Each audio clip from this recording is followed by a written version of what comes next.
नमस्कार, मैं professor DT अंबेगावे।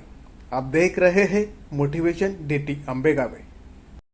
10वीं और 12वीं परीक्षा का सामना करते समय छात्रों और माता पिता को कौन सी सावधानी बरतनी चाहिए?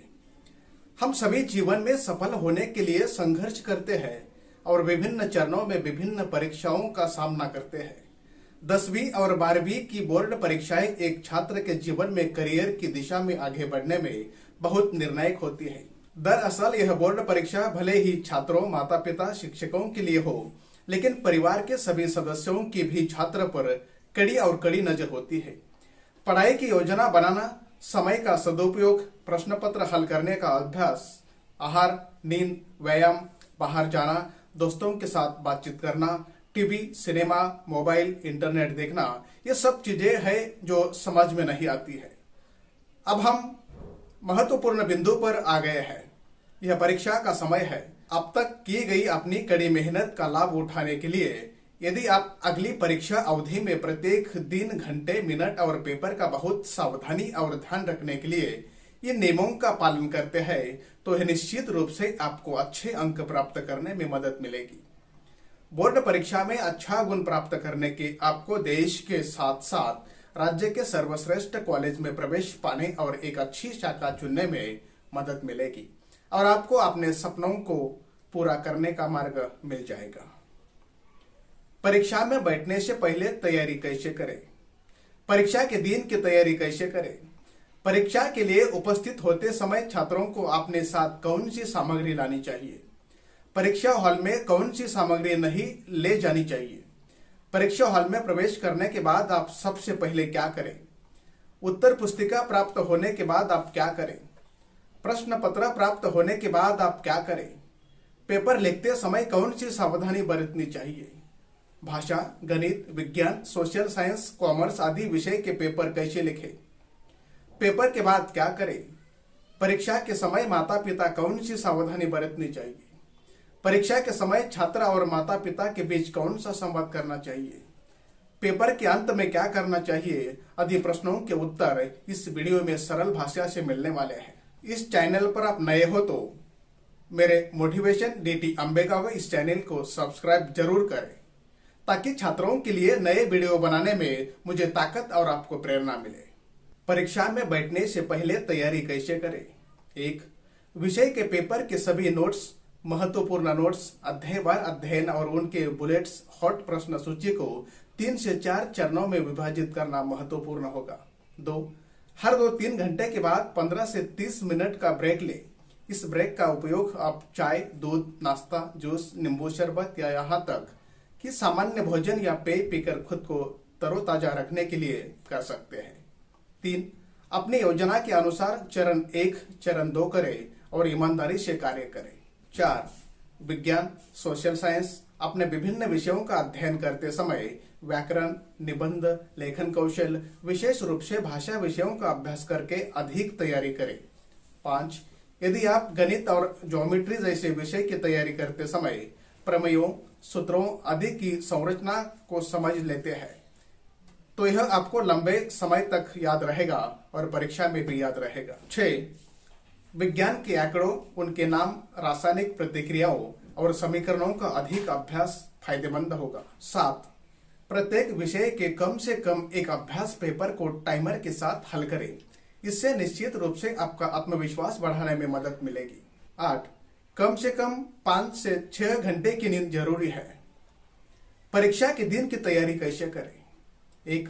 सुबह जल्दी उठना ज्यादा फायदेमंद होता है, इसलिए आपको हल्का व्यायाम करना चाहिए, एकाग्रता के लिए ध्यान करना चाहिए और अपने मन को खुश रखना चाहिए। 2. अपने आप पर भरोसा रखें कि आज एक खूबसूरत दिन है और आप अधिक सफलता प्राप्त करने जा रहे हैं। 3. पेपर के लिए जाने से पहले कम से कम 1 से 2 बार रिवीजन करना जरूरी है। 4. परीक्षा केंद्र स्थल पर 30 मिनट पहले उपस्थित होना जरूरी है। परीक्षा के लिए उपस्थित होते समय छात्रों को अपने साथ कौन सी सामग्री लानी चाहिए? 1. काले या नीले रंग के 2 से 3 बॉल पेन, 2 कंपास बॉक्स, 3 एक पैड, 4 पहचान पत्र, 5 हॉल टिकट, 6 पानी बोतल, 7 साधारण घड़ी, 8 पेंसिल और रबर, 9 लंबी पट्टी, 10 रुमाल। ये सभी सामग्री अपने साथ लानी होगी। परीक्षा हॉल में कौन सी सामग्री नहीं ले जानी चाहिए? 1 mobile, 2 electronics item, 3 smart watch, 4 calculator, 5 कागज, नोटबुक और किताबें। इनमें से कोई भी वस्तु परीक्षा हॉल में नहीं ले जानी चाहिए।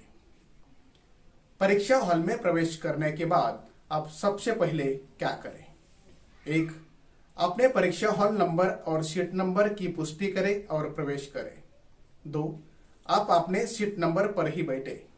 3 आपके हॉल में नियुक्त पर्यवेक्षक द्वारा कुछ महत्वपूर्ण निर्देश दिए जाएंगे और उनका ठीक से पालन करना अनिवार्य है। उत्तर पुस्तिका प्राप्त होने के बाद आप क्या करें? 1 जैसे ही आपको उत्तर पुस्तिका मिल जाए, आपको पहले पृष्ठ से अंतिम पृष्ठ तक इसे ठीक से देखना चाहिए और यह सुनिश्चित करने के बाद कि सभी पृष्ठ अच्छी स्थिति में है। 2 यदि उत्तर पुस्तिका पर कोई पृष्ठ या पंक्तियां सही नहीं लगती है तो अपने पर्यवेक्षक या शिक्षक से संपर्क करें और उसे तुरंत बदल दें। 3 उत्तर पुस्तिका के पहले पेज पर बोर्ड का सीट नंबर, आपकी साइन, तारीख, विषय, सेंटर कोड, सब्जेक्ट कोड, उत्तर लेखन की भाषा, पर्यवेक्षक की साइन, बोर्ड का स्टिकर, पूरक संख्या, सब कुछ जानकारी अपडेट करें। 4 उत्तर पुस्तिका पर लंबी पट्टी से मार्जिन करें।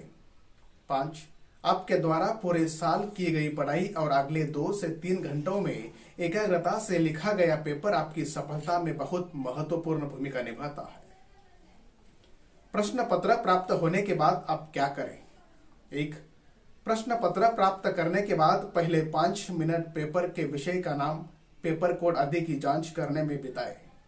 2 पहले प्रश्न से अंतिम पृष्ठ तक इसे शांति से पढ़ें।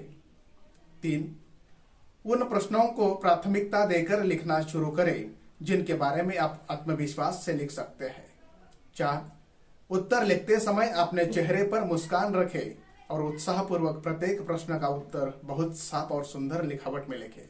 5 अगर कोई प्रश्न कठिन लगता है और उसका उत्तर लिखते समय आपको बहुत कुछ याद रखना है तो आपको एक ही जगह बैठे रहने की बजाय अगला प्रश्न हल करना शुरू कर देना चाहिए। 6 चूंकि अंतिम 30 मिनट महत्वपूर्ण है, इसलिए यह सुनिश्चित करना महत्वपूर्ण होगा कि आपने अब तक हल किए गए सभी प्रश्नों के उत्तर साफ सुथरे और शिथिल रूप से लिखे हैं और यदि कोई प्रश्न अनसुलझा है तो उत्तर याद रखें और उसे लिखना शुरू करें। 7 पर्यवेक्षक को पेपर सौंपने से पहले अंतिम 10 मिनट में एक बार फिर सुनिश्चित कर ले कि आपके द्वारा लिए गए अतिरिक्त पूरक के साथ मुख्य पूरक ठीक से संलग्न है और शीट नंबर, प्रश्न क्रम सही है या नहीं चेक करें। अन्य महत्वपूर्ण जानकारी और पूरक पर एक बार फिर हस्ताक्षर करें और फिर परीक्षक को उत्तर पुस्तिका सौंप दें। पेपर लिखते समय कौन सी सावधानी बरतनी चाहिए? पहला, भाषा, सोशल साइंस, विज्ञान या वाणिज्य के पेपर छुड़ाते समय सावधानी बरतनी चाहिए जो सबसे अधिक महत्वपूर्ण विषय है। 1 पेपर लिखते समय प्रश्न क्रम और उप प्रश्न क्रम ठीक से लिखना चाहिए। 2 नया प्रश्न नए पेज पर लिखें। 3 यदि किसी प्रश्न में 4 उप प्रश्न है तो एक पेज पर हल करने पर भी काम चल जाएगा, लेकिन नंबर छूटना नहीं चाहिए। प्रत्येक उप प्रश्न के बाद एक पंक्ति छोड़ी जानी चाहिए, इससे कागज स्वच्छ दिखता है। 4 पेपर लिखते समय पहले आसान प्रश्नों या कम लिखने जैसे अंक लाने वाले प्रश्नों को पहले शांति से लिखना चाहिए। उन्हें कम समय लगता है, सबसे पहले यह तय करें कि लंबे या अधिक अंक वाले प्रश्नों के लिए कितने शब्द लिखने हैं। 5 कई बार हमारे पास कई सवाल होते हैं, ऐसे में कोशिश करें कि नंबर डालकर 2 से 3 लाइन में जवाब दें। 6 जहां उपयुक्त हो चित्र, वृक्ष, आरेखा या चार्ट बनाए, इससे आपको उत्तर लिखते समय मदद मिलेगी। 7 पेंसिल से आकृतियां और वर्गाकार करें। आंकड़ों में कोई अंतर नहीं होना चाहिए। इसके अलावा अगर कागज में खरोंच है तो एक ही जगह पर 4 बार खरोंचना नहीं चाहिए। एक ही शब्द को 2 या 3 बार दोहराने से बचे। 8 यदि संभव हो तो पेपर लिखते समय जेल पेन या स्याही पेन का उपयोग करने से बचे। क्योंकि गलती से पानी या तरल पदार्थ गिर जाने या स्याही बिखर जाने पर लिखे हुए अक्षर मिट जाने का डर रहता है। ज्योमेट्री, गणित, विज्ञान जैसे विषयों के पेपर कैसे लिखें? 1. गणित छुड़ाते समय पेपर के अंतिम पृष्ठ पर एक रफ पेज लिखें और रफ गणित प्रस्तुत करें। उत्तर में ज्यादा काटछाट ना करें। गलत उत्तर पर सिर्फ एक तिरछी रेखा बनाकर लिखना शुरू करें। 2. यदि किसी सूत्र का प्रयोग किया जाता है या किसी भिन्न सूत्र का प्रयोग किया जाता है तो उसे रेखांकित किया जाना चाहिए। 3. ज्योमेट्री, विज्ञान, भूगोल जैसे विषयों में जहां रेखाचित्र बनाने का अवसर मिले वहां आवश्यकता अनुसार रेखाचित्रों का प्रयोग करना चाहिए। 4. आकृति को पेंसिल से साफ सुथरा बनाना चाहिए। इसका नाम ठीक से रखा जाना चाहिए। फिर स्पष्टीकरण लिखें। 5. गणित में अधिमानता एक पृष्ठ से दूसरे पृष्ठ पर जाने वाले गणित या सूत्र की प्रश्न संख्या लिखें। 6. यदि कोई प्रमेय हो तो उसका आरेख बनाकर उसे उचित ढंग से व्यवस्थित करने की अपेक्षा की जाती है। 7. गणित छुड़ाते समय प्रति पृष्ठ एक गणित छुड़ाना उचित रहेगा। 8. आपका पेपर लगभग 25 से 30 पेज का होता है। इसके अलावा सप्लीमेंट की भी सुविधा है, इसलिए पेपर को इस तरह छुड़ाए कि वह स्वच्छ और साफ लगे। इसका असर हमारे ग्रेड पर पड़ता है। पेपर के बाद क्या करें? 1. परीक्षा हॉल से बाहर आने के बाद अपने दोस्तों के साथ कुछ भ्रमित करने वाले सवालों के जवाबों पर खुलकर चर्चा करें और उनसे पूछे कि उन्होंने पेपर कैसे लिखा। 2. घर आकर तरोताजा होकर उत्तर पुस्तिका में लिखे प्रश्न और उत्तर को सिर्फ जांच ले और आगे के पेपर की पढ़ाई शुरू करें। 3. अगले पेपर की तैयारी शुरू करने से पहले आधे घंटे से 1 घंटे तक आराम करना चाहिए। इससे शरीर और दिमाग पर तनाव कम होगा। 4. जागने के बाद नए उत्साह और ऊर्जा के साथ अगले पेपर की तैयारी में लगना और आखिरी पेपर तक यह क्रम जारी रखना जरूरी होगा। परीक्षा के समय माता पिता को कौन सी सावधानी बरतनी चाहिए? 1. घर में माहौल चंचल रखें, लड़ाई झगड़े से बचें। 2. घर में कोई परीक्षार्थी है तो खुशनुमा माहौल बनाएं। 3. बच्चे की तुलना दूसरों से करने से बचें, उसकी अच्छाइयों को खोजें और उसे प्रोत्साहित करें। 4. पढ़ाई में लड़के लड़कियों में भेदभाव ना करें, दोनों के साथ समान व्यवहार करें। 5. परीक्षा के दौरान टीवी, मोबाइल, इंटरनेट बंद रखें। 6. बच्चों को भूखा न मरने दें, उन्हें उचित आहार और पर्याप्त नींद लेने दें। 7. बच्चों को पढ़ाई के लिए समय की योजना बनाने में मदद करें। 8. यदि आपके पास घर पर अध्ययन करने के लिए जगह नहीं है तो क्षेत्र में एक अध्ययन केंद्र खोजें। 9. परीक्षा के दौरान विद्यार्थियों पर पढ़ाई ही पढ़ाई कहकर दबाव नहीं डालना चाहिए। छोटा सा खेल या टीवी देखने से मन तरोताजा हो जाता है, इसलिए माता पिता पर इन चीजों के लिए दबाव नहीं डालना चाहिए। छात्र और माता पिता के बीच क्या संवाद करें? 1. परिवार के सभी सदस्यों की अपने बच्चे की परीक्षा के लिए विशेष तैयारी होती है। परीक्षा अवधि के दौरान अपने खान पान का विशेष ध्यान रखने के साथ साथ पढ़ाई और पेपर शेड्यूल के कारण छात्र तनाव में रहते हैं और घर का माहौल निश्चित रूप से उनकी पढ़ाई और प्रतिशत को प्रभावित करता है। 2. यह छात्रों के लिए अध्ययन अवकाश के दौरान अपने माता पिता, भाई और बहनों के साथ खुलकर बात करने का एक प्रभावी तरीका है जो अधिक फायदेमंद और तनाव मुक्त है। 3. अपने परीक्षार्थी को परीक्षा अवधि के दौरान या छुट्टियों के दिनों के बाहर ले जाने से बचते हुए यदि उसे अपनी पढ़ाई को लेकर कोई समस्या हो तो अपने किसी परिचित शिक्षक की मदद ले सकता है और अपना आत्मविश्वास बढ़ा सकता है। 4. यदि अधिक तनाव या चिड़चिड़ापन है तो अपने नजदीकी विशेषज्ञ, शैक्षिक परामर्शदाताओं या मनोचिकित्सकों से संवाद करके आपका बच्चा फिर से परीक्षा की लड़ाई जीतने के लिए खुद को शारीरिक, मानसिक और बौद्धिक रूप से तैयार कर सकता है। 5. अगर आप दोस्तों के साथ पढ़ाई करते हैं तो ग्रुप डिस्कशन पर फोकस कर सकते हैं और विषय की बारीकियों को ध्यान में रखकर बेहतर तैयारी कर सकते हैं। लेकिन परीक्षाओं या अन्य फालतू चीजों या सेमिनारों के बारे में बात न करें जो आपका ध्यान भटकाए। अंतिम लेकिन महत्वपूर्ण बात यह है कि जीवन के हर चरण में आपका 10वीं और 12वीं बोर्ड परीक्षा का स्कोर क्या है, क्या था, इस पर जरूर चर्चा होती रहेगी।